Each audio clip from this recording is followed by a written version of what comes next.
Hello, everybody. Welcome to this week's episode of Beware the Board, a horror podcast where we watch a randomly selected horror movie every single week. I'm Bob. I'm Ben.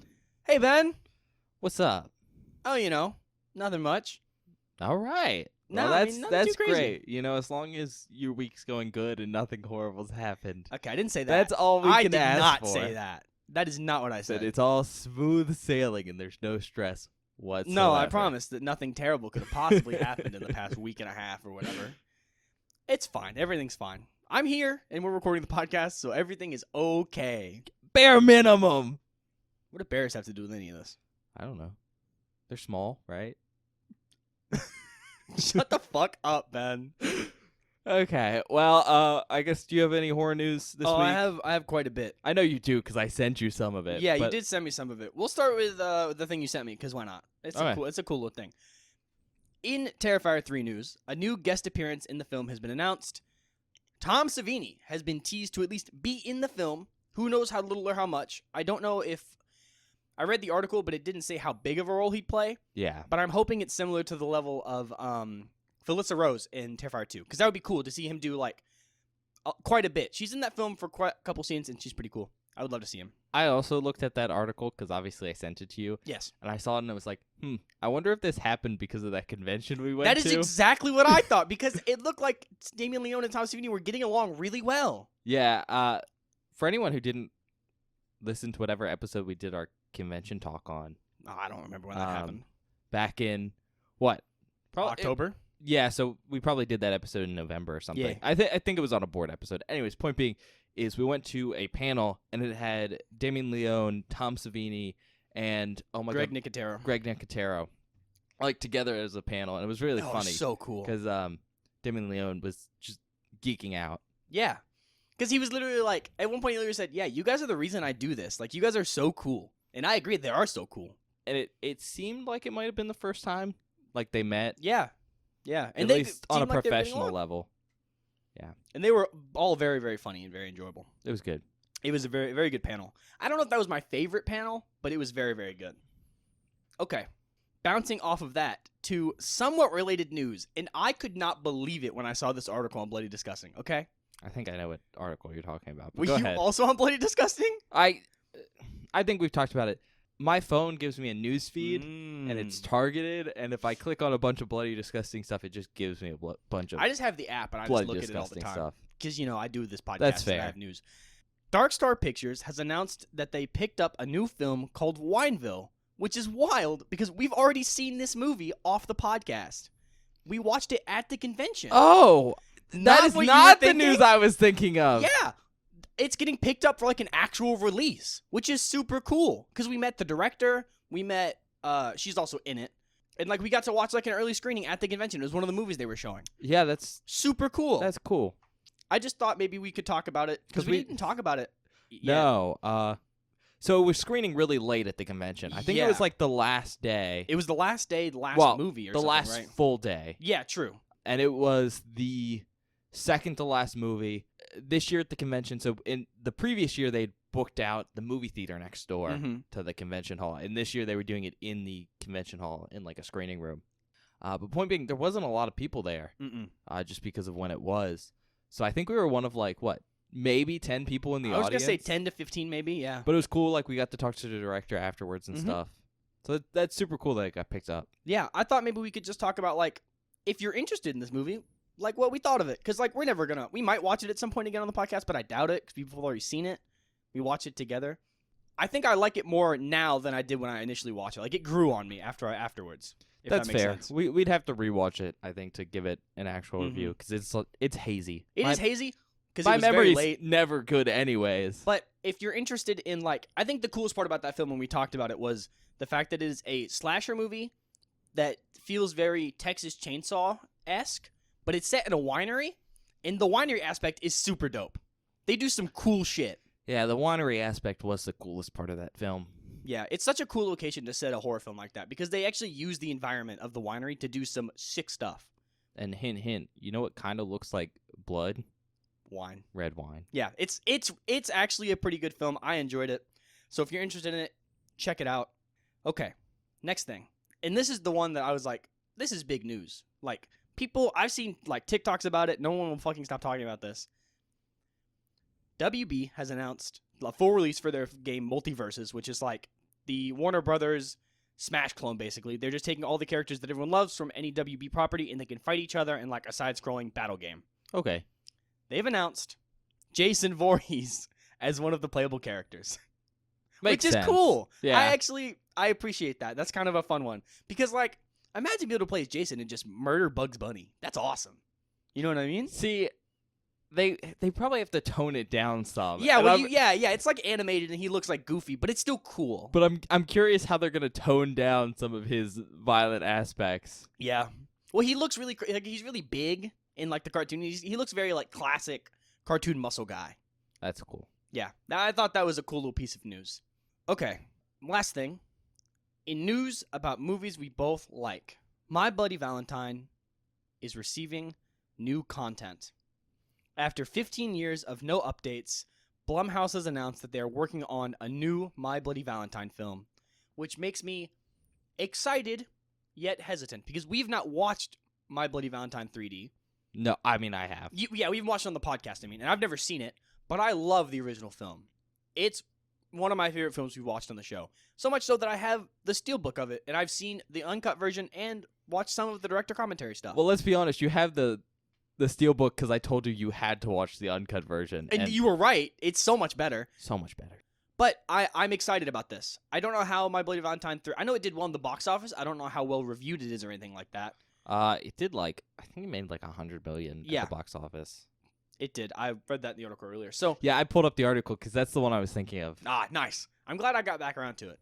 Honestly, I'm a little hesitant, I am too, but I want something cool. and it's not only because okay, you haven't seen 3D, right? Yeah. It's okay. So there's some really nice aspects of it, but I think it handles some aspects of the original story rather poorly. Okay. So, kind of a mixed bag. It's also one of those obligatory 3D movies, Yeah. which I think don't really age well. We've only seen one. They're kind of funny, though. They are kind of funny. I'll Sometimes. admit that. But, that's not great. In either case, it'd be interesting to see whether it's going to be like a remake. That's what I'm curious or- about because they haven't announced anything about that. Because My Bloody Valentine 3D was a remake, correct? Yes. So I don't know if they're going to take the ending of My Bloody Valentine 3D and just keep going, or if they're going to reboot it again and do something new. Because, the ending of My Bloody Valentines is basically set up for a direct sequel. It is. You can totally take the end of that film and make another one. I kind of wish they did. That would be Yeah, cool. but I'd guess they just, from an economic standpoint, it makes more sense to just redo the original movie. Yeah, it's been too long. Because it's already been shred, so it's gonna work as long as you do a good job, and then you can use that as a starting point for a franchise if it does well enough. It'll also be interesting to see if they do some famous actors in it. Oh, that would be so cool. I don't know if you know, I forget the actor's name, and I know you'll tell me because he's really famous for being attractive. It's Dean Winchester from Supernatural. Didn't he win Sexiest Man Alive or something? Sexiest Man Alive, right? Nah, he might have a while ago. It's not Jensen Ackles. There Is you it go. Jensen Ackles? Or is it the other one? No, yeah, that's him. Uh, Pretty sure I'm right. And he is hot. You're right. yeah, Jensen Ackles. You can't lie about objectivity, Ben. Well, I'm like, what is he famous for that you would know? And I was He's like, in The oh, Boys yeah. as Soldier Boy. I don't watch The Boys. It's so good. I've heard that, but then I was like, first of all, I don't watch a lot of TV shows. Which is crazy. It's I also don't. It's more so because I just don't have time nowadays. Me too. The only shows I keep up with are I watch The Boys when the new seasons come out. I watched Genevieve when it came out. I wanted to keep up with Invincible, but I stopped that because I read the comic. And I know they're changing it from the comic, but I'm not that interested in watching the show, honestly. Yeah, The coolest part about the show is the animation, which is, that's fair. what other shows do I watch? That's it, really. That and YouTube. I watch a lot of YouTube because it's easy. I also watch a lot of YouTube because Yeah. it's easy. But getting back to My Bloody Valentines. Yeah. The one thing that I'm a little hesitant about is Blumhouse. Yeah. Well- See, okay, here's my thing with Blumhouse. Their whole production goal, right, is they make movies that usually cost little to produce and can make a lot of money. Yes. That has historically been kind of their selling point. Mm-hmm. And because they usually pick up directors who have not like proved themselves, or smaller things that other people aren't interested in, like I say other people, like big Hollywood stuff aren't interested in. Yeah. They've been able to get like some really, really nice films made. Like there's some really good films that end up coming out of Blumhouse for that reason. But the last couple films have not been great. Have been tanks. Like have been bad. I don't know what's the name of their most recent film? The one with the teddy bear. Do you know what I'm talking about? No. What are you talking about? Imaginary. Oh, I forgot about that one. I forgot that one was coming out. It's supposed to be horrible. Really? Just like really bad. Oh, that sucks. I mean, my big thing I was thinking about was like the Halloween remakes, right? Those are all Blumhouse, and the first one was allegedly pretty good. No, like I said, Blumhouse has done good stuff in the past, but the last one is apparently really bad. But I think over like the last year or so, they've had a bunch of like flops from the box office. If we're looking for Imaginary, IMDb gave it a 4.7 out of 10. For Rotten Tomatoes, it has a 24% tomato meter, 56% audience score, and then Metacritic, which we don't talk a lot about Metacritic on here, but if you're looking for like more accurate like user reviews online, Metacritic's supposed to be a little bit better than Rotten Tomatoes. Yeah, especially for newer stuff, where there's been no tampering. Yeah, tampering, but the Metacritic score's like 34%. Damn, that sucks. Actually, holy shit. Yeah, man, I was maybe a little excited for this one, but I don't know. I hope it's good. I'll probably watch it when it comes out. No, I'll watch it too, and we might try and see it in theaters or something. But we should do that at some point. It'd be fun. It's one of those things where it's like we got to look at what's been coming out recently. Hasn't been doing good, but it doesn't mean it won't be good. Doesn't mean it won't be good. Did you see if did they announce a director for the film, or it's just like happening? Right? I've read the article. I think it's just happening. Yeah, that was an exclusive for Bloody Disgusting, so it's pretty early. I mean, obviously, Blumhouse has done some okay stuff recently. I mean, Five Nights at Freddy's. It did well in the box office. They've already announced the second one, which I didn't particularly enjoy, but that came from there. I think they did Megan. I heard that movie's okay, and people liked it. So they also did Night Swim, which I know didn't do too well. That one didn't do well, even though that's also a 2024 movie. So, mixed bag recently, but historically pretty good. We know from Halloween they handle remakes and stuff pretty well. That's what I'm excited about. Even Five Nights at Freddy's, which I didn't particularly like, but I know from people who are fans of it that it was really accurate to a lot of the lore and stuff. So there's some trepidation, but we'll see. Yeah. Okay. Time for the podcast part of the podcast? I mean, I guess we can. Might as well watch a movie. Come on, Ben. Be a little more excited. How about this? I'll get your excitement up. I'm choosing your category. Nice. I'm choosing your category because, like I said before, I'm saving remakes. I don't want to watch them yet. Are we just going to end the season on 3 remakes? Possible. I haven't decided completely I think that'll yet. Be fun. I do too, because you know what I thought about? Okay, so no spoilers, of course, because I don't know what's in the categories ever. I do. He does. Are you surprised? Yeah. I thought about this the other day. I was like, what could possibly be in the remake category? And I was like, oh my God, we could watch the Suspiria remake. And I was like, that's going to be crazy, because I love that film. Do you think I could count Green Inferno as a remake Stop. of Cannibal Holocaust? Cannibal Holocaust? Because I think I can. Man, I don't know if I could do 2 in a row in a season, bro. 2 in a season might be a little much. What do you mean 2 in a season? Like 2 Eli Roth films? Yeah, 2 Eli Roth films. Oh, I don't know, because we came out of that Eli Roth film and you were like, I could do this. No, let's watch it right now. Maybe I was a little headstrong on that one. We finished watching that movie, and I think it's in the episode. You go, I feel fairly confident I could go watch Hostel and Green Inferno now. Yeah, well, that was in the moment, and I've grown since then. It's been a couple weeks. I don't know if I could watch those films. I'm still, I didn't throw up, but I might, and I'm scared of that. So, anyway, what spots do I have in your category, Benjamin? So it looks like you did 2 last time, so you have 1 and 3. Oh, I didn't. Ben's category is Cabin in the Woods. Oh, yeah. Which is, by the way, Cabin in the Woods, our random is remakes, and then Bob's was cult films. Like, cults, not cult Movie classics. about cults. Yeah. Movies, yeah. Which last week we watched The Ritual. Good movie. Mm-hmm. You said I had, what, 1 and 3? I chose 2? Looks like it. 1. 1? Fuck it, we ball. Cabin in the Woods. Oh, yeah. Hell yeah. I've heard this movie is pretty good. Yeah. I mean, I like it. Yeah. How much do you know about it? Cabin in the Woods. Oh, that's it? Yeah. Oh, well, sweet. Okay. No, like, this film's, I think, very famous among the horror community. Mm-hmm. So I wasn't sure, like, how much of it was spoiled I've, for like, you. seen the cover or whatever. Yeah, I know. I thought you just knew what this film was about and everything. No, it's like, I know it's called A Cabin in the Woods. It's about people going to a cabin in the woods, right? Yeah, no, that's it. Okay, cool. I didn't know how much you knew because Sometimes I do get spoilers for stuff. Yeah. Okay. Came out in 2011. Okay. That feels about right. I remember seeing ads for this movie. Yeah. I will say right now, it's one of the films I almost didn't put in this category. Really? Yeah. Because there's like other categories this film could also fit in that I think would be very fun. But then I was like, this film is literally called That's what I was The about to say. Cabin in the It's called Woods. Cabin in the Woods. You can't not put it in I this was like, category. I feel like I have to. And also, I'm not sure what else I'd put in this spot. That's what I was like, where else are you going to put this film? No, I can put this film in a bunch of places. I was more thinking, what else am I going to fill this category with? Because, like, there's a lot of films that have cabins in the woods. Sure. But are not as iconically Cabin in the Woods. Cabin in the Woods. Yeah, okay. Description. This all seems vaguely familiar. Huh? Okay. Don't you mock me like that. Huh?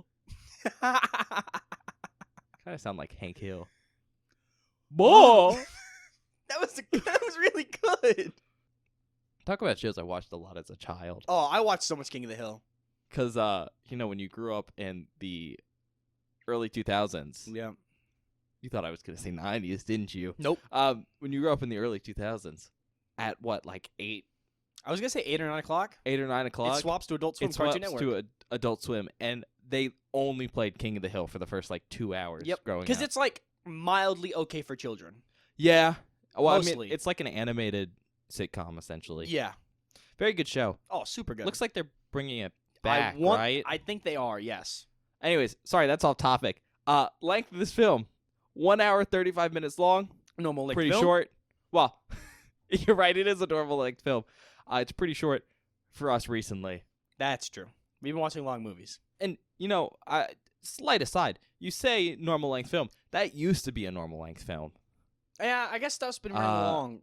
Since streaming has become, more and more popular, and, nowadays people can, put stuff on, the TV and then pause it and walk away and then stream it on their phone and stuff, we're getting more okay with, watching really, really long stuff and, binging. Yeah. So movies are becoming, I think, consistently over an hour long, or over 2 hours long now. Yeah, which is kind of wild, honestly. It's insane. Because, some of the really old movies we'll watch are closer to an hour. Mm-hmm. So We watched a film very recently that was, almost an hour. What was that? Was it the McPherson tapes? It was maybe in your category last season. It was, really short. Yeah, it was probably, the McPherson tape or something. But that's for different reasons. Mm-hmm. But it is interesting to see how much longer films are getting and how okay we are as an audience with that. Yeah, especially when you look at stuff like, people always bitch about, I don't have a good attention span. Right, you just watched a 2-hour movie.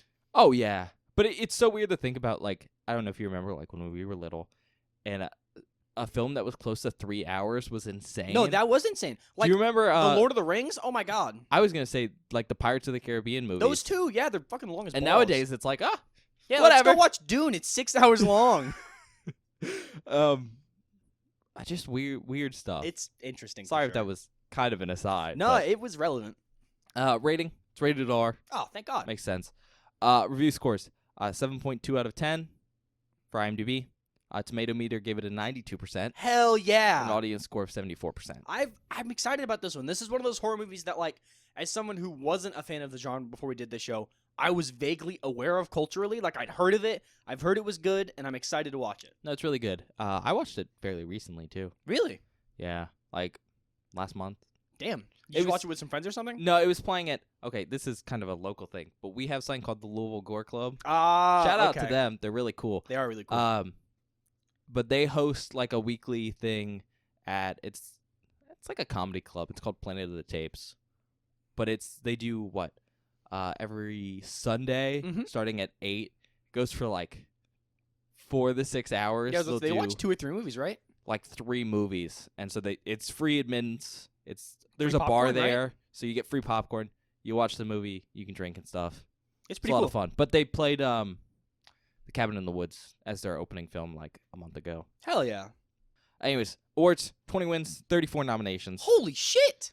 Notable actors, Kristen Connolly as Donna Polk. We've seen her on this podcast before. Have we? That name seemed familiar.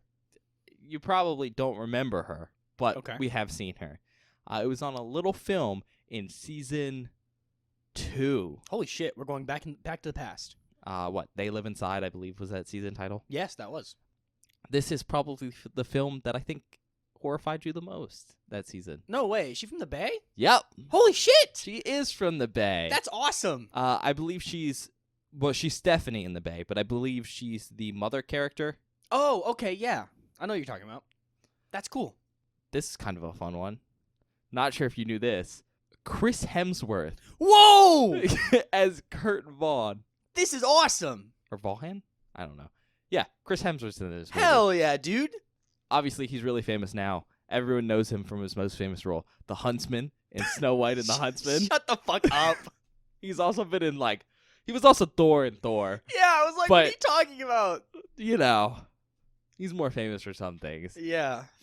Anna Hutchinson as Jules Loudon. She was Morag in Robert the Bruce. Fran Kranz as Marty Mikowski. He was Pimley in The Dark Tower. I haven't seen it. The Dark Tower is not a great movie. Very good books, apparently. Very good books. I heard they're super good. They're Stephen King books. And I gotta give the movie, I don't want to say give it a pass, but the Dark Tower books are, I don't know how you go about They're like batshit insane, right? They're making that into a movie and doing a good job. Because they're so fucking weird. I've read them once when I was much younger, probably too young to be reading The Dark Tower, but my dad really likes them. And thinking back on it, I'm like, I have no fucking clue how to describe that. It's insane. Jesse Williams as Holden McCree. He played Dr. Jackson Avery from Grey's Anatomy. He was on 275 episodes between Good 2009 and 23. Isn't Grey's Anatomy still happening? Aren't they still making that show? I don't know. I don't watch Grey's Anatomy. I don't either. My mom But does. I'd assume so, because Yep. it's Grey's Anatomy. It is Grey's Anatomy. You're right. I'm pretty sure that show prints money. Oh, for sure. Because it's like an actual TV show version of A soap opera. Soap opera. Yeah, it's actually pretty okay, apparently. Richard Jenkins as Gary Sitterson. He was Giles in The Shape of Water. We haven't seen that. Can we watch that on the podcast? What, The Shape of Water? Yeah. Yeah. Okay. It's a Del Toro film. It is I knew it was a Del Toro film. I also know it was it's weird.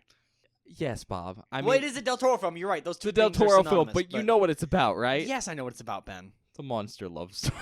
Yeah. That's a funny category. It's Good category idea. pretty funny. What, monster love story? Yes. Oh, we should do yeah. that. There's tons of stuff like that. Hell yeah, dude. I mean, obviously, the originator for that category is probably The Bride of Frankenstein. Which I want to watch that. I like it. Sounds cool. We watched, Bride of Reanimator, right? No, we No, haven't we watched didn't? Bride. We watched Reanimator. Oh. I want to watch Bride. What am really I bad. thinking? What did we watch that was inspired by Bride of Reanimator? Not Bride of Reanimator.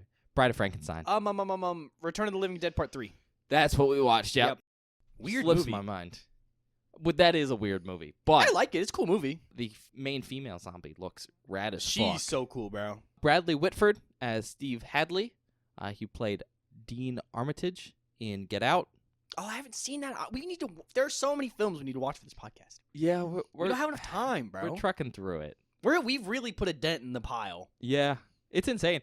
I was looking today. We're at what? This is episode 84, right? It's 83. Third episode of season 9, so 83. No, oh, you're right. Normally we cover all 3 categories before we go back to one. You're right. So that's your why I'm brain, thinking of it. Yeah, okay. But yeah, we're on 83 episodes of the podcast, so plus all our extras. Mm-hmm. And there's a lot. I think we might have, if as many or if not close, extra content. Yeah, so it's insane how much we've covered, but it's a small amount. It is. It's a drop in the horror bucket. Yeah. Brian White as Daniel Truman. He played Evan Lancaster from Ambitions. He was on 18 episodes in 2019. Amy Acker as Wendy Lynn. She was Winifred Burkle from Angel. She's on 70 episodes between 2001 and 2004. Hold on. I know who that is. Took me a second.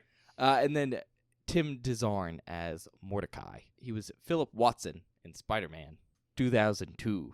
I was going to ask which Spider-Man. Give me pictures of Spider-Man. Because it's like Spider-Man, then it's the Amazing Spider-Man, and then the new ones are like Marvel movies. Okay. I know who you're talking about. The good Spider-Man films. Okay, sure. I'll give you the first one at least. But goth Spider-Man. Stop. That's not. No. Pizza time. Shut the fuck up. Okay, see, I have. This is totally an aside, but there's been a lot of those this episode. I have a love for like late 90s, early 2000s superhero films. They're so weird. They existed before superhero films as like an acceptable movie thing existed. Yeah. Because that was essentially created. That's like a post-Iron Man thing. Yeah. And obviously Batman has always been successful as a movie franchise kind of IP. But it was the only one. Mm-hmm. And even then it was variable amounts of success. But there was an explosion of kind of like superhero movies around the early 2000s. Obviously the Spider-Man films did really well. But there was also like what? The film with Nicolas Cage. Ghost Rider. Ghost Rider. There was Hancock, that Will Smith film. Hancock. Blade was coming out in the late Blade is 90s. So cool. I'm excited for the Blade stuff when it comes to Marvel. I really want to see all that. Point being, what I think was so cool about all those films is they were weird. Mm-hmm. They were like what's the word I'm looking for? They were superhero films, but they're very different from what you would consider a superhero film. Well, I think a lot of it was, and I don't know how into like the comics you are, how Depends much on the comic you watch those films, but my understanding is they didn't really necessarily know how to convert those into actual movies yet. Mm-hmm. And so a lot of those early superhero films had a lot of comic book stuff in them. Well, especially Ghost Rider. That made the movie bizarre because they wrote it as like an adaptation of a comic book instead of a movie that just happens to feature a superhero like the modern movies do. Mm-hmm. So they're weird and strange, but they're a lot of fun. They're cool. And also, Sam Raimi did the Spider-Man movies. Which is interesting. That is insane to me as a fan of The Evil Dead. Because I see some of the stuff in that film and I'm like, oh God. Imagine if that was Spider-Man. It's Spider-Man. Directors, Drew Goddard. He also directed Bad Times at the El Royale. Writers. You'll actually know one of these guys because you probably just know him by name. Joss Whedon. Holy shit! Wrote part of this film. He made a really good musical. Drew Goddard. Do you know what the musical is? Well, yeah. You know what's crazy, event? So I always listen to music in the shower. The Bad Horse Course came on when I was in the shower. Ah, nice. Do you want to tell the audience what that musical is? It's the full title's long as balls. It's a mouthful. Dr. Evil's Horrible Sing-Along Blog, I think is what it's called. The full title. I don't remember. I don't know the full title off the top of my head. Dr. Horrible's sing-along blog. I got it right. Okay, yeah. Okay. It's on YouTube. You can watch the whole thing for free. Yeah. It's a super good musical. It's super fun. It has Neil Patrick Harris in it, and Felicia Day, Nathan Fillion. It's got a lot of famous people, and it's super fun. Before all those people were like really famous. Yes, it's so good. Because it's old now. It is old, yeah. Let me check when it came out. 2008, I think. Yeah. No, it's really, really good. If you like musicals and superhero, it's a superhero musical. Yeah, kind of a shitty superhero one. But it's awesome. It's vaguely there. I will say, my understanding is it originally came out as like episodes, instead of one piece. So there's some interesting stuff because of that. Mm-hmm. But it's fun. You can watch the whole thing compiled on YouTube, though. So. Yeah, I think I said that. Joss Whedon did this alongside Drew Goddard as both writing it. That's cool. If you don't know, Joss Whedon has done a bunch of stuff. Oh yeah, he's done a ton of shit. Probably the most famous film that everyone's seen that Joss Whedon has done is The Avengers. Mm-hmm. Everyone says that, like, I believe Joss Whedon's the one who kind of created the dialogue style that everyone associates with Marvel. Mm-hmm. Whether you like it or you don't like it, assumedly that's where it's from. And then Drew Goddard's also written a bunch of stuff, but Cloverfield for horror movies. Oh, we haven't seen that. Is what he's But I've heard it's pretty good. Kind of famous for. Budget's estimated at $30 million. That's a lot of money. With a box office of $70 million. Hell yeah, dude. So, pretty decent. Looks like this was a joint production between the United States and Canada. Okay, makes sense. Kind of stuff, shot there. Tax breaks. Mm-hmm. Which, the United States really needs to work out its tax stuff. Yeah. for filming because it's so bad right now. Yeah, like nothing films here anymore unless you're like No, doing soundstage stuff in LA. because And even then it's like expensive as fuck. all the states were like, oh, we can make a lot of money when people film here, so we Mhm. can raise taxes on it. And then everyone was like, no, we're just going to go to a different country where It's less expensive. they don't tax us anything. Yeah. It kind of sucks, It does suck, man. especially because, like, if they film in your town, you can go be an extra Yeah, in a I film, know. and that's super Dude, cool. they filmed a bunch of movies at my high school. Did they? Yeah, like 2 or 3. I think it might have been 2. I think it was a movie and then its sequel are both filmed at my high school. Oh, that's cool. I wasn't there when I wasn't in any of them or like got to be in them, but it was cool. Tagline: you think you know the story. Okay. I'm curious what sort of curveballs you could throw at me with Cabin in the Woods. It's a cabin in, like, what do you mean? Well, it's supposed to be kind of like a generic film. No, I know. Like, that's the joke, is it's supposed I to be understand, generic. but I'm like trying to think of what could they possibly throw at me. Like, this is not going to have some M. Night Shyamalan twist. No, but it so the film's kind of like funny. Yeah, I remember we talked about it when we did what was that, season 5, when we covered meta movies, and you're like, this is kind of like a meta movie that we're gonna watch at some Yeah, point. so there's like some horror comedy elements to it because they're playing around with tropes. Mm-hmm.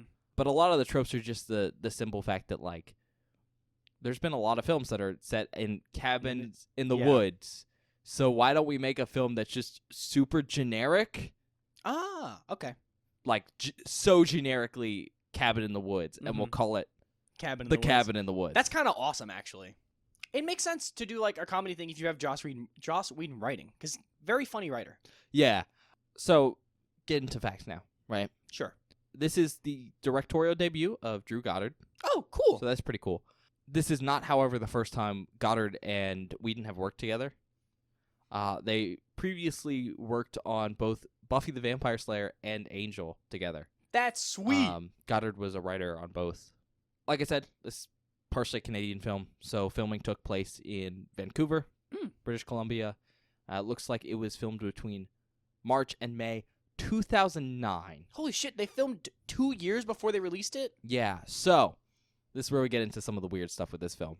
So it looks like the film was originally slated for October 23rd, 2009 for a release date, which got pushed back to 2010, so February 5th, 2010, by MGM and United Artists, so UA. But then it was eventually, like, indefinitely shelved until it was bought by Lionsgate because of, like, financial difficulties. And Lionsgate finally released it in 2011. Now, that's pretty important to know because it explains why Chris Hemsworth is in this film. Because this was shot in 2009, and Chris Hemsworth was, like, no one Yeah. in 2009. When did Thor come out? 2011, like a couple months before this movie. That's crazy. And Avengers came out the next year. Yeah. I made the joke about The Huntsman, but that's also 2012, Mhm. which was also a pretty big film for him. Yeah. So yeah, he shot this back when he was not a known actor. That's so interesting. But that's all I have for now. So Okay. we can get into it. Okay. Yeah. We'll see you guys in a minute.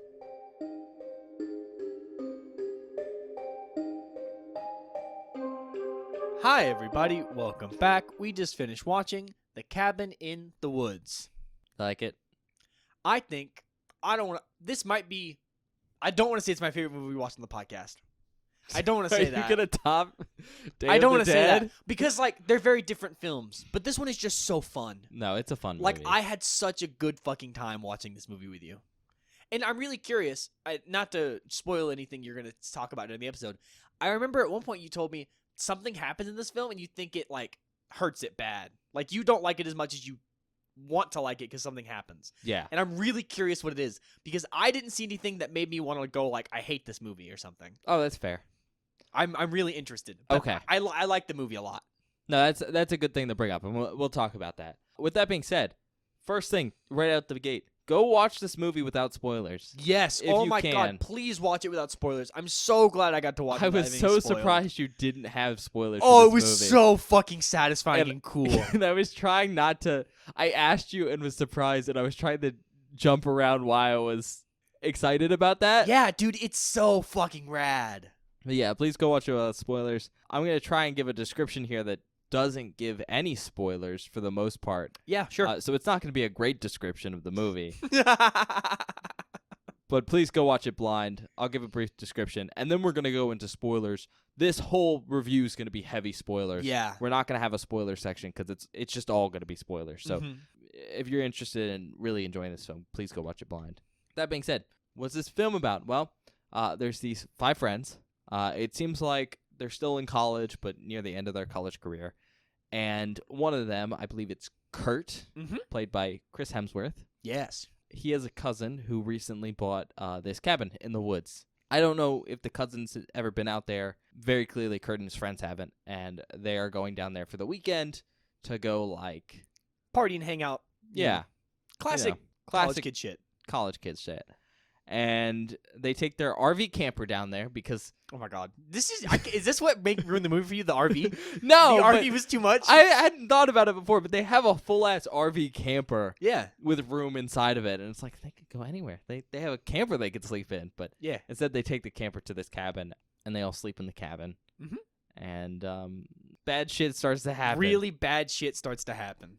That sounds cool. Check it out. That being said, we're actually going to talk about the film now. So, spoilers from here on out. If you're interested in watching the movie, go watch it blind, because here we go. All right. So, I kind of skipped over a big thing in that description. Yeah. Big thing. And it's basically the whole premise of the film. The whole premise of the film. So, at the beginning of the podcast, when I was describing this movie, I told Bob that this film likes to explore tropes of cabin in the woods films. Right? It plays around with stuff. It's a little bit of a horror comedy. And that is, I think, a decent description of this film. It's true. I'm You're just right. leaving out the logistics of how they do that. Yeah. And how they do that is, in the universe this film is set in, there is, like, a secret government agency. I think it's, like, even above the government. Like, I don't even know. It's like a worldwide, like, cult thing. Yeah. Essentially... what most people think the Illuminati is, if we're being honest. But this group's whole goal is to create these ritual sacrifices to these, I think they call them, what, old gods? Yeah, they just call them old gods. They're essentially like titans from Greek mythology, giants, monsters. But the thing is, back in the day, these old gods were fine with whatever ritual sacrifice, Sacrifice a virgin on a rock, tie her up, put on some cloaks. Get a fancy dagger. Stuff like that. Really basic, simple stuff. And the problem is that over time, they wanted more. Yeah. Classic ritual sacrifices got boring. And they need to up it. Maybe throw a virgin in a volcano. And, eventually even that got boring. And so during the modern era, when we're set right now, they need some elaborate entertainment to keep them happy and keep them under the ground, because that's where the old gods are. They're like in this giant crevice to hell. And so the yearly ritual sacrifice now is basically a horror movie. Yeah. So what this group does is it engineers what we would consider a classic horror movie as a tribute to the gods. Yeah. So in the case of the film we're watching right now, they're doing like the classic slasher kind of cabin in the woods setup. So the whole idea is the 5 friends are forced by this group through manipulation and stuff to arrive at the cabin and then persuaded to essentially choose what monster kills them. Yeah, I think that aspect of like allowing them to choose their own fate is so cool. Because like, yeah, it's rigged, but it's also like, it has to feel real. Yeah. In a sense, it's cool. I don't know. So, I mean, I think what's so cool about this film is it's essentially 2 movies. So it really is. Part of the film is a very stereotypical horror movie, like kind of a B-level shitty film with a lot of stereotypes and stuff like that. Like all the characters fit kind of the classic roles you'd associate with a horror film. You got your stoner, like the fool character. You have your, as the film puts it, the whore. Yeah. But the kind of dumb blonde. You have your jock, your nerd, your virgin, who's like your final girl character. And then they're just doing tropey things like wandering off in the woods to have sex. Yeah. And then the other half of it is kind of the behind-the-scenes manipulation aspect. Yeah. And, I think it's well-written and stuff, and I think it's very funny. But the thing that makes this film cool is the concept. The concept goes crazy. Because what this film is essentially doing is it's showing what I would describe as like a template for a horror movie. Mm-hmm. And then the film is using this background information of this organization to essentially justify all the tropes of a horror movie being real. Yeah. And I think that part's just super It's so cool.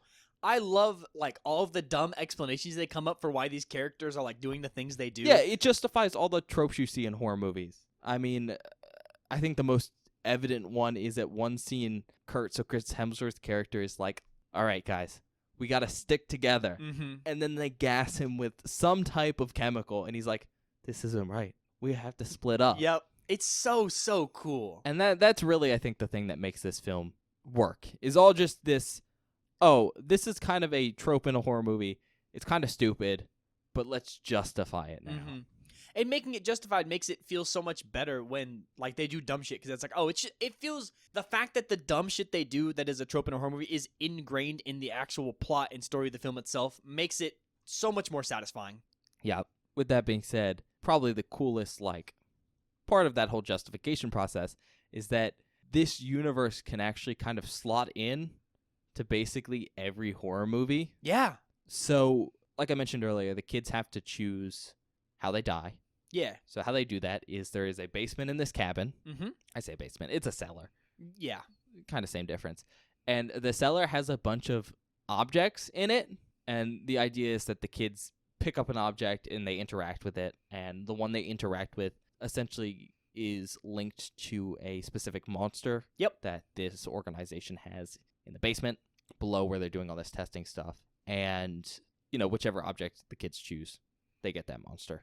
But we get to see basically most of the monsters later in the film, which is super cool. Yeah. Glad we got to see all of them. Me too. I was so like, okay, so the monster that the kids end up with is, what is it? Mutant, zombie, cannibal, pain? Torture torturers? porn. Yeah. Cannibals. Yeah. So it's basically just like undead zombie people with crazy. They're redneck zombies. Yeah, they're cool. I like them. I think they're designed cool. I think Buckners. they're fun monsters. But when that happened, I was like, so we're not going to get to see any of these other fucking crazy-ass creatures? Like, one of the dudes that works in the facility will not shut up about wanting a merman as his monster. And it's so fucking, like, funny to me. And obviously film goes, well, we're going to show you. And it's awesome. And it's great. But if you pay attention, basically, while they cover most monsters you can imagine, there is a lot of monsters that are just vaguely reminiscent of actual horror monsters, but not enough to be copyright infringement. There's a giant king cobra, which is Anaconda. There is a clown, which is obviously Pennywise. There is Sawhead, who has this round Instead of the sphere, box, it's a sphere. which is supposed to be Pinhead from Hellraiser. Yep. Basically, all these different horror monsters are represented in this film, and it allows the film to really feel like it is a good justification for it feels really good. a horror movie. Also, really good example of good writing, because in one of the dark horror aspects of this film, we get to see the staff of the organization betting on what's going to kill the kids. Yep. And they have this whiteboard with all the bets. And if you read all the monsters on that list, we actually get to see like all of them later on in the movie. It's super cool. But yeah, I think all that setup stuff is really, really cool. I think they do a good job of balancing it with the horror movie. Like, we get revealed stuff as the film unfolds. Yeah. I know you were a little confused at first. And I think that's kind of the best part about me coming in completely blind is like, we open the movie with all this like office stuff in like a facility, and I'm confused. It looks like an office though. Yeah. Just two guys are talking at a coffee machine. Yeah, so I'm like, okay, well, this is going to lead to the cabin setup, right? Like, these guys are going to somehow do this thing. And I think the film, like you said, does a great job at taking all of the information that we need, slowly revealing it, and then allowing us to, like, ponder for just long enough before it gives us the answer. And it's super, super well paced out like that. Yeah, I mean, I think it's all pretty well paced. However, that is kind of one of my issues with the film. Okay. So this is what you were referring to earlier. Oh, so sweet. The film, like I said, it's essentially two movies. It's the stereotypical horror movie, and then the kind of the stuff that's happening in the background to facilitate that. And how the film unfolds is it cuts back and forth, like real time, between the people pulling the strings, the puppeteers, as someone might say, and our 5 like horror characters. And I think that's a good way to do that, because I don't know how you do this film otherwise and have it work well. Yeah. Because I think the only other option is you'd have to like show the behind the scenes stuff like after the fact. Mm-hmm. And I don't think it works. Then I don't think it would work as well.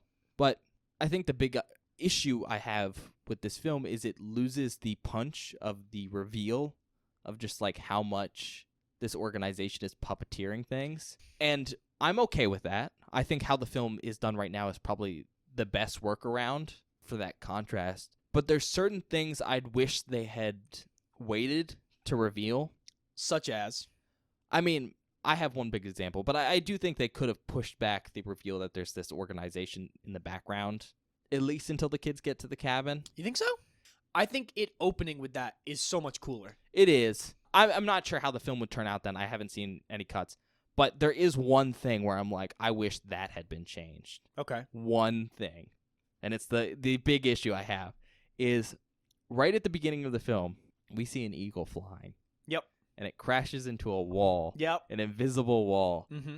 And that reveals this wall that comes up later because one of the characters dies by crashing into it.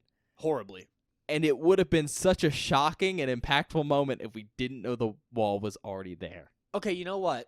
I thought I was going to disagree with you. I agree. I agree. think they should have cut that eagle sequence. Cut the eagle sequence. It and didn't just need let to it be hit the there. wall and let him crash it. That would go so fucking crazy. Because it, like I said, I don't think they can have the late reveal of these people pulling the strings behind the scene. It just doesn't work. Because it doesn't work. So what you can leave like unshown is just how much they are in control of. How much power they really have. And to basically have it at the end of the film being like, oh no, the kids had no chance from the beginning, I think would have been more impactful. I thought I was going to be upset with you and disagree, but I think I completely agree. Because I think what's cool about that scene, it would be very different. Like, so before he does it, I literally said out loud, oh, I know exactly what's going to happen here. Yep. Because I've seen it before. But if it had just been like, oh, he's going to do this really cool thing, awesome, this might actually work, and then he just dies, oh my God.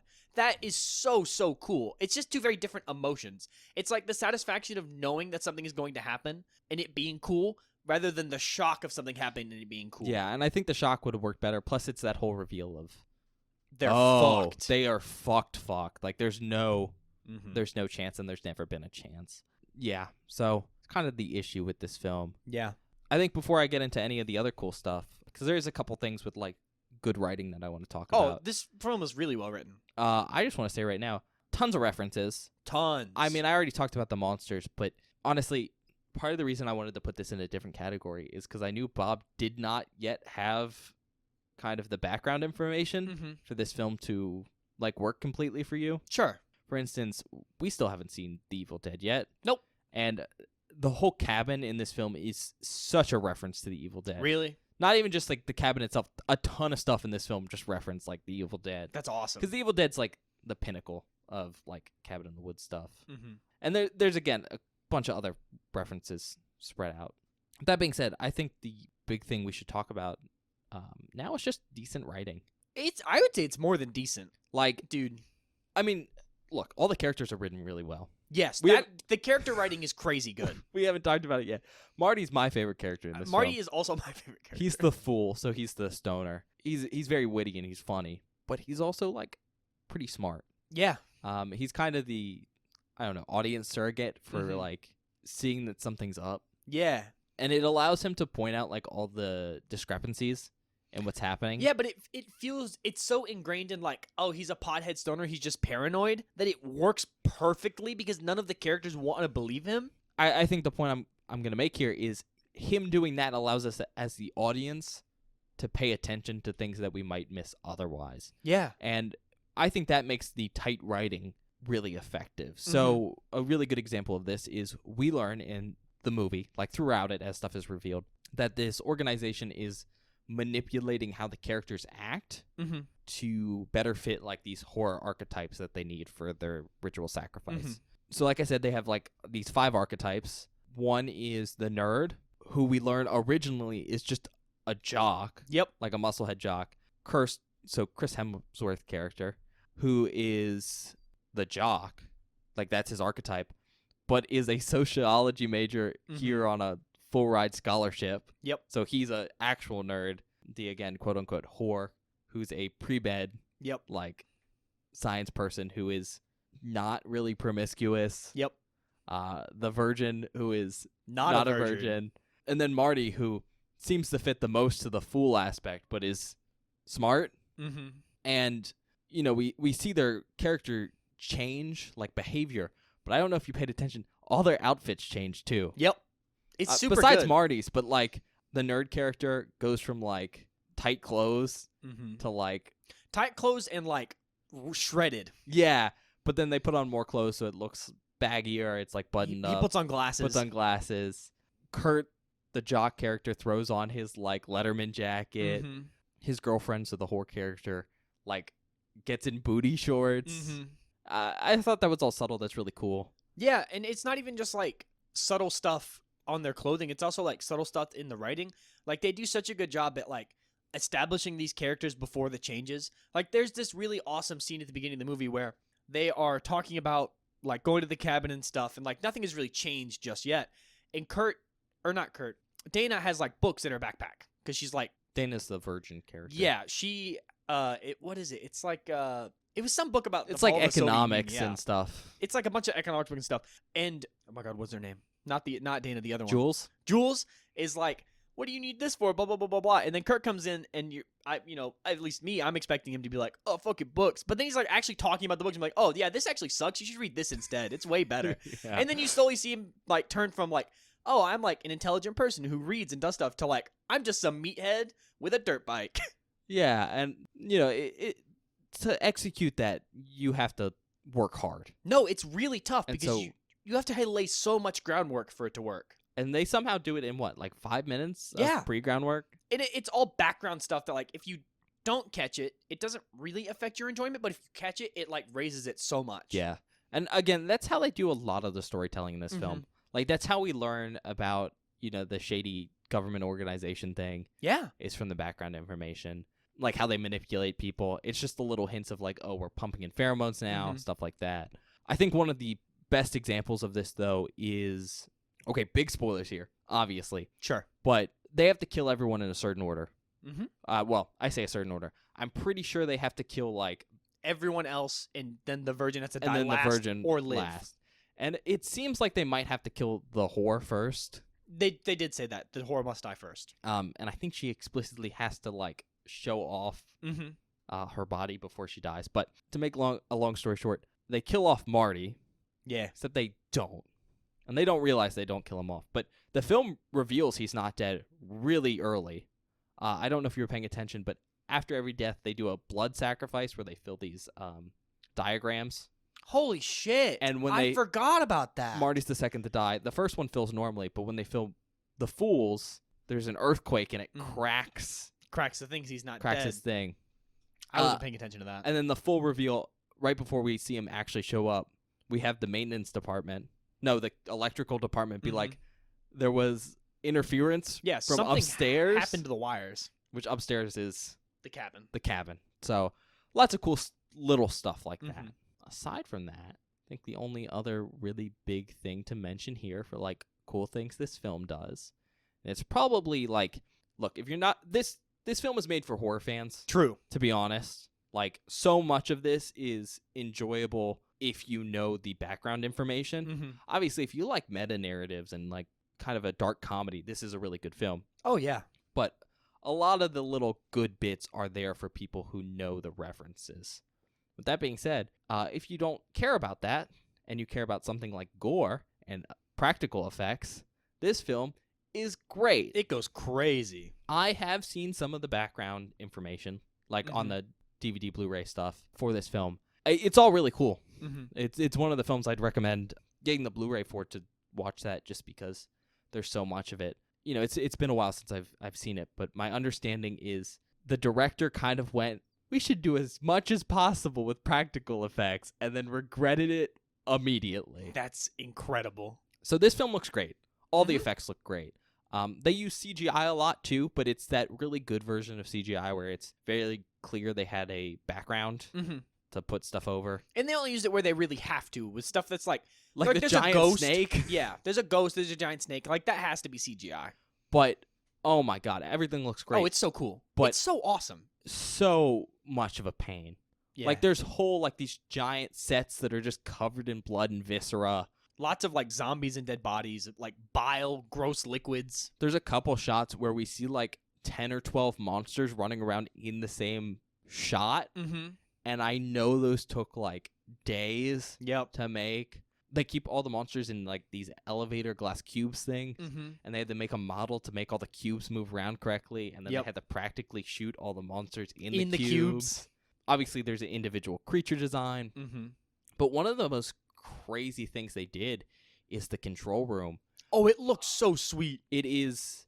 I can't remember if they made it for the film, but it looks like or if it was a real thing, but it looks like the control rooms you'd see in, like, a nuclear bunker. Mm-hmm. With, like, a bunch of different monitors.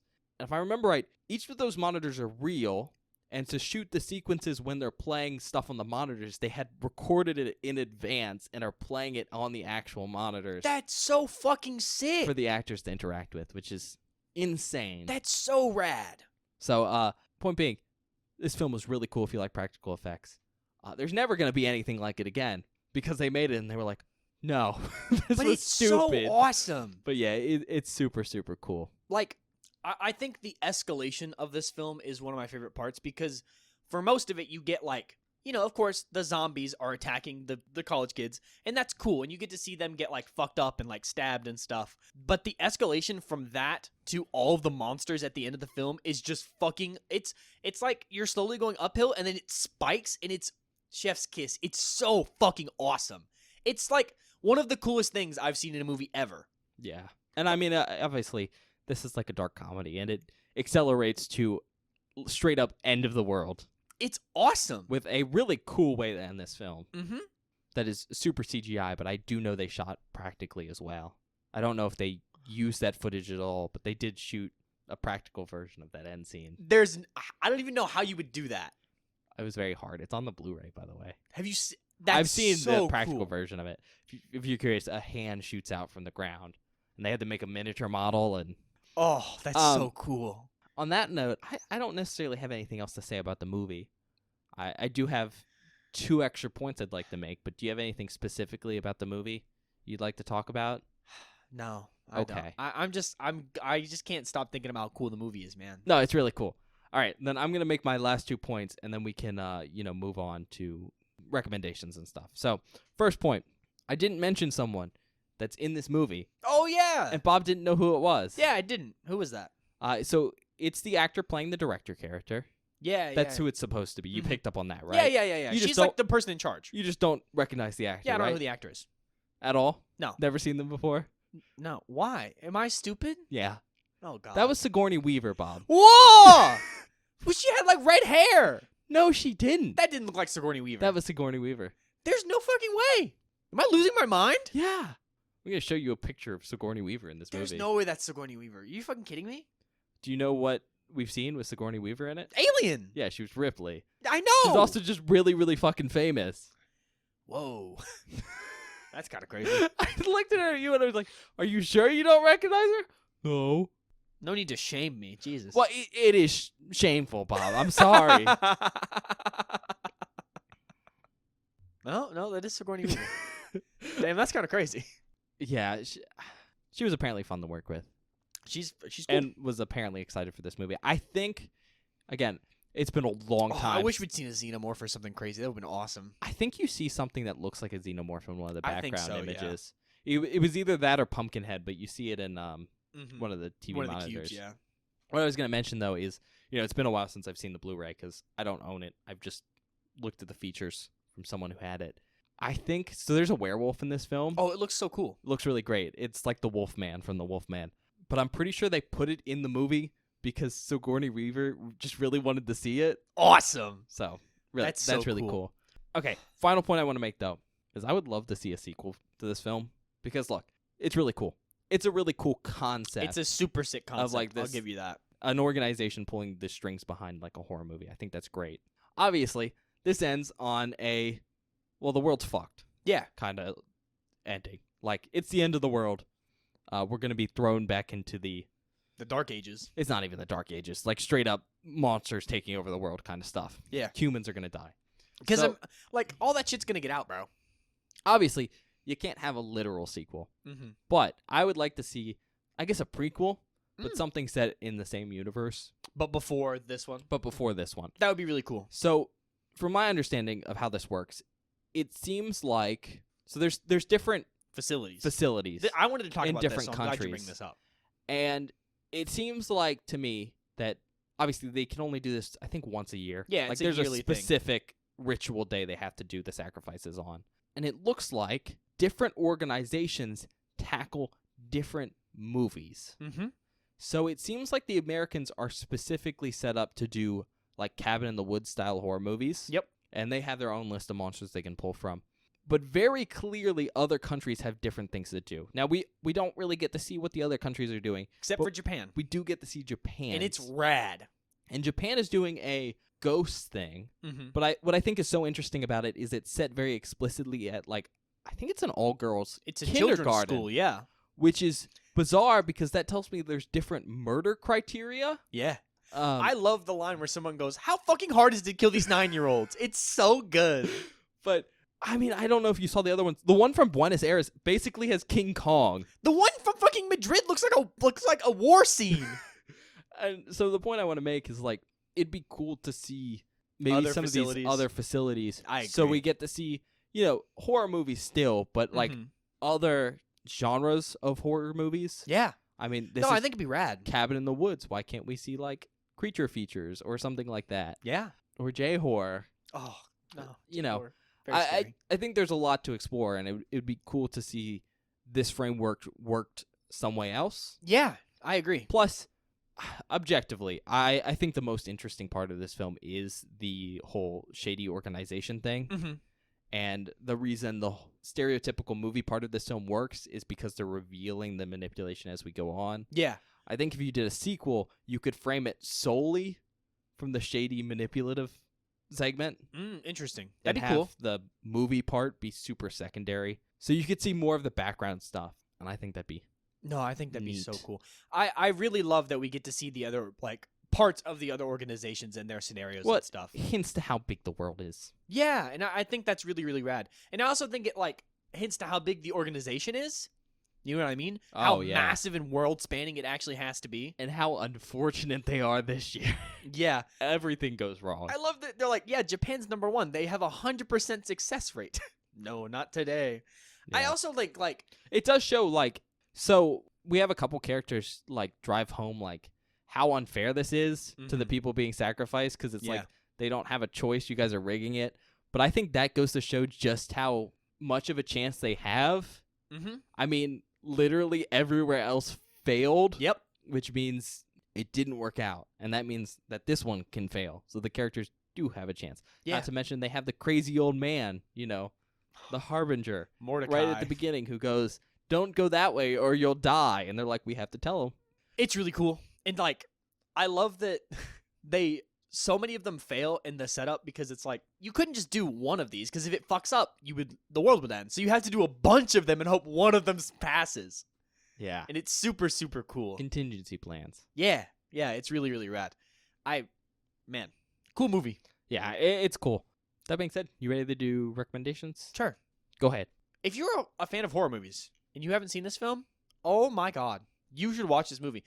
Like Ben said, a lot of the satisfying parts of this movie, at least, come from the fact that I get references because I've seen horror films. You know what I mean? A lot of it is like, oh, that's funny because of X other film or something like that. So if you're a fan of horror films, I think this is a great one to watch if you're into it.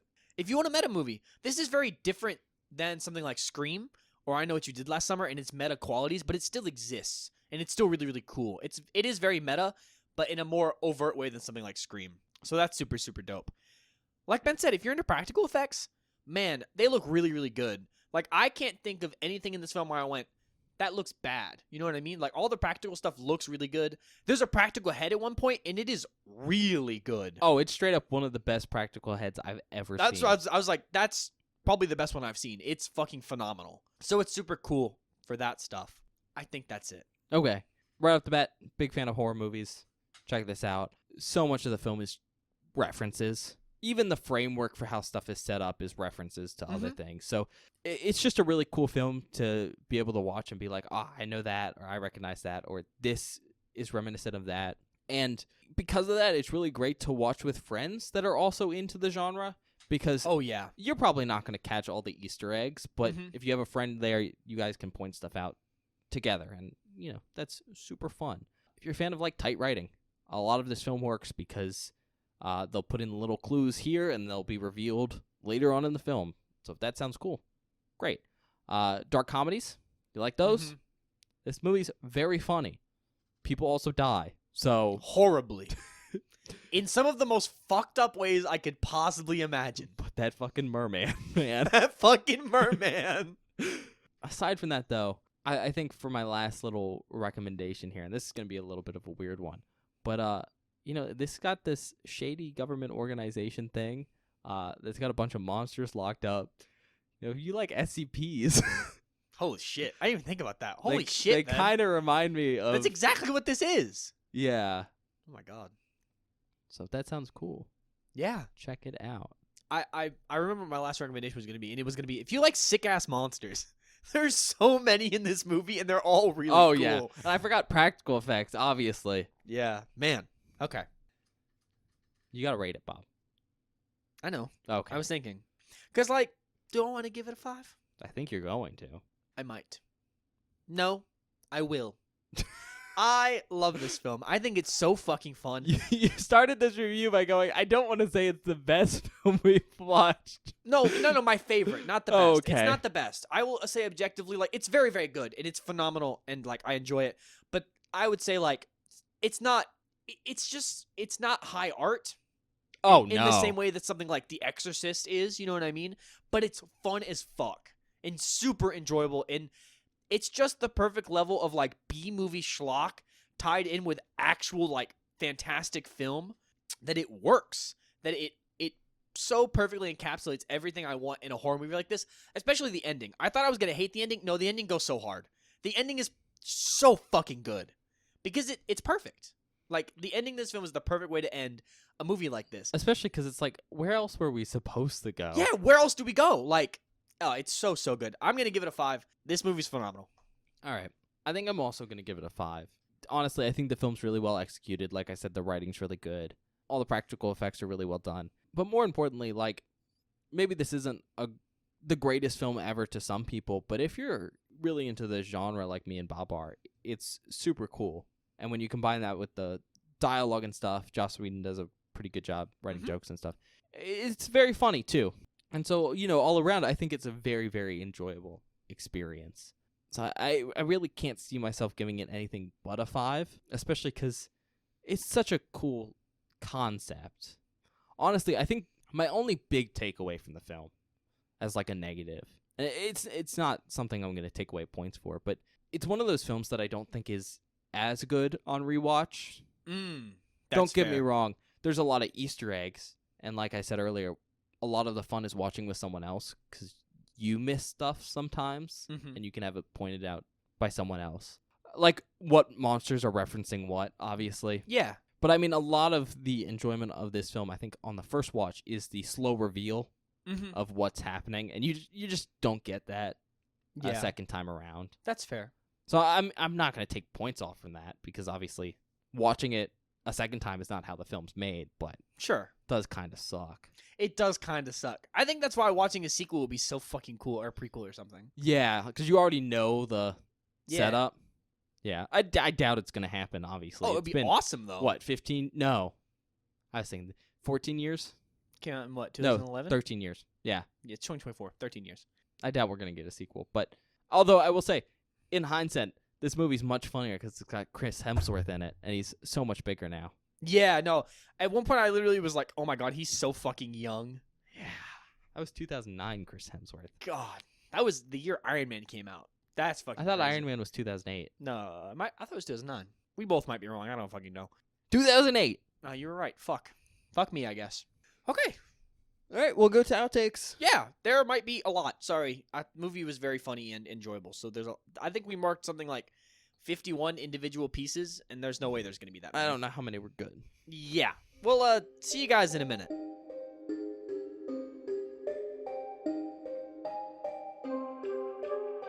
Hello, everybody. Welcome to the outtake section for this episode of Beware the Board. I hope you're enjoying our review of The Cabin in the Woods so far. I really love this film. It's so much fun. But without further ado, let's get into the outtakes. This first clip is me being very confused at the start of this film. What's going on? Where are we? What is happening, Ben? I'm so confused. I thought this movie was about a cabin in the woods. Why are we in some fucking facility? It's fine. You'll see. This next clip is our reaction to seeing Marty for the very first time. Hell fucking yeah, dude. Can you guess which character's my favorite now? Yes. It gets better.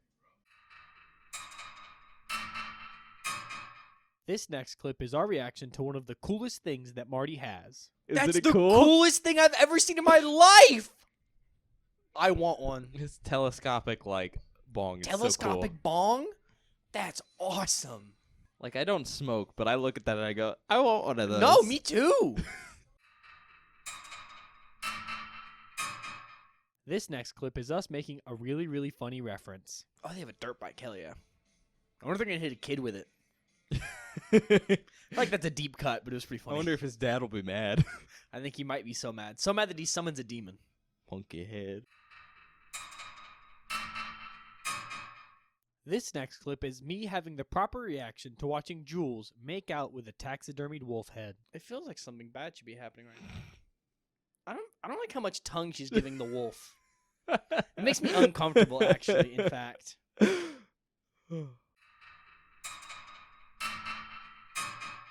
This next clip is me basically manifesting the rest of this film. I think it's cool that we got the Buckners, but I really want to see some of the other options. Yeah. Like, I mean, they're all so tempting, right? Merman? That sounds awesome. But I think that's kind of the point. So you want to see everything. This next clip is our reaction to encountering our first monsters of the film. Oh! The shovel! Still not a shovel, Bob. What do you mean? Still a spade. Oh my god, same thing. Nope. Not the same thing. Ah! He's punching the fucking zombie in the face. That's awesome. Is it a fucking bear trap? He's got a fucking bear trap on a rope. It's a chain, I'm sorry. Oh! This next clip is Ben and I discovering the name of the episode because this line is too fucking funny. Jesus fucking Christ, Marty. Can we call the episode Husband Bulge? A husband's bulge? Yes. Is that okay with you, Ben? I'm fine with that. Okay. This next clip is the exact reason why Kurt is the jock. At least his dick's put away, so he's not going to die with his dick out. Oh, he's alive! He just fucking kicked the shit out of that bitch. This next clip is our reaction to one of the cooler fights between the Buckners and the teens. Oh, the bear trap is so crazy. That is so fucking cool. Like, holy shit, that's rad. Oh! Noise! Noise, noise, noise, noise, noise! Oh, she killed his ass. Oh, she didn't kill his ass. His ass is still alive. This next clip is our reaction to something that the film foreshadowed really well. Oh my god. I'm so glad that dirt bike came into play. Oh, it's like the gun, you know? Where if you show it, you can't. Yeah, but I just thought it hadn't happened yet, and it's kind of late into the film, so I thought it was just going to be like a throwaway thing. But that's awesome. This is so fucking cool. Because I know what's going to happen, and it's probably going to look fucking sick. This next clip is me being a little confused near the end of the film. Hold on. It's the red phone. Yeah, I know. That's the important phone. Well, it's the emergency phone. All important phones are red. Yeah. Didn't you ever watch Powerpuff Girls? That's what I'm saying. I'm confused. I'm as confused as they are. I thought things went well, Ben. This next clip is our reaction to one of the best reveals in this entire film. The wind up on that is crazy. No fucking way! He's alive? I literally can't believe it. I actually am. I'm stunned. Oh, sweet. This is fucking awesome. This next clip is our first reaction to some of the other monsters that the facility has in the basement. Oh, it's the little girl from the music box. And whatever the fuck that is. She's probably so scary looking, isn't she? Oh, yeah, she's really scary. I hate that. I hate that. That's fucking terrifying. This next clip is our reaction to seeing most of the monsters released from their cages for the very first time. Oh, this is awesome.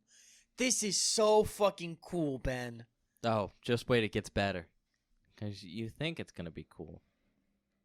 But you haven't seen nothing yet. Oh, fuck yeah. Oh, the ghost goes crazy. That's so much blood. This next clip is our reaction to one of the more unique monsters of the film. A unicorn? That's okay. Well, that sucks for that guy.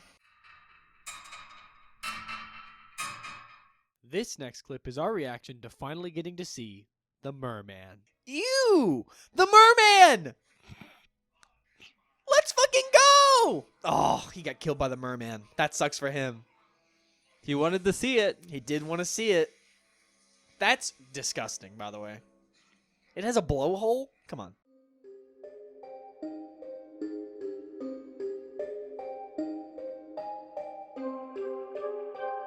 Hi everybody, welcome back. I hope you enjoyed the outtakes.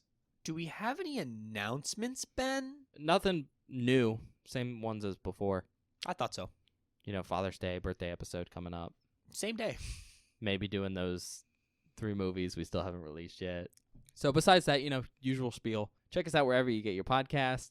Spotify, Apple Podcasts. If you're checking us out on either of those platforms, please give us a quick recommendation, like a comment, or you can give us a rating. Both of those things really help us out, like getting recommended to other people on those platforms. You could also maybe recommend us to a friend. That's nice.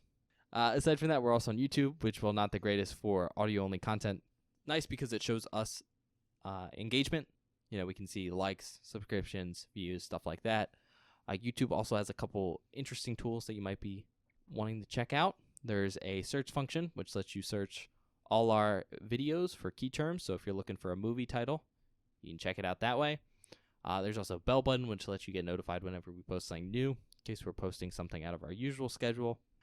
In either case, though, the big thing with YouTube is that it's one of the 2 major places to communicate with us at. You can do that in the comment section of a specific video. If you want to talk about something specific from that episode, or you can go over to Twitter @BewareTheBoard and maybe go talk to Bob. Tell him about how those sinners trifled with you. Okay. I didn't know where you were going with that one. That was a good one. Good callback. We didn't really talk about it that much, but Mordecai goes kind of crazy. Kind of a cool character. He's the kooky old man. Yeah. God, that You're bit, all doomed. Yeah. Going to die. That bit with the phone is actually hysterical, by the way. We didn't talk about that either. So well, that's funny. just classic office politics. Yeah. Like Ben said, check us out on Twitter @BewareTheBoard. It's where we post updates about the show, information about the show. Basically, if there's anything you don't know about the show, it goes on our Twitter. On Mondays, I post a spoiler post for that week's worth of episodes, which is a hidden movie cover that you can reveal, so you can watch the film before we do. So when we release the episodes, you don't get any spoilers, and we're being really vague about stuff. You kind of know what we're talking about. Then on Fridays, or whatever the episode goes live, I always post a link to the episode whenever it goes up. So if you're missing upload or whenever something is up, check us out there. Last thing, we do short form content occasionally, sometimes, possible short form content @BewareTheBoard on TikTok and on YouTube Shorts. So if you like the show and want to support us over there, check us out @BewareTheBoard on TikTok and on YouTube Shorts. Don't hold your breath. Don't hold your I'm very busy. I'm sorry. It's tough. It's tough out here. Okay. Tough in these streets. These streets. I think that's it, Ben. All right, guys. Well, we'll see you guys next time. Yeah, we'll see you guys next time.